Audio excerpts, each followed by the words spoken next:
ఓం శ్రీ గణేశాయ నమః, విఘ్నరాజాయ నమః. ఆషాఢమాసం మనకు ఇప్పుడు చెప్పకపోయేది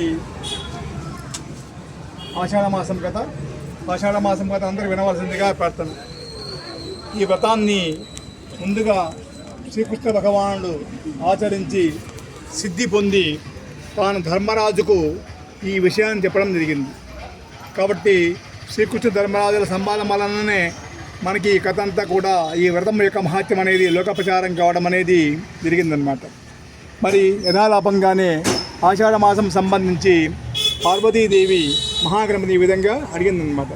గణపతి, ఈ ఆషాఢమాసంలో సంకటహర వ్రతం దాన్ని ఏ విధంగా చేయాలా అని చెప్పగా అప్పుడు ఈ మహాగణపతి చెప్తున్నాడు, అమ్మ లలితాదేవి, ఆషాఢమాసంలో సంకట హార గణపతి వ్రతమును సర్వపాపహరము, సకలకల హితము, విఘ్న నివారకము.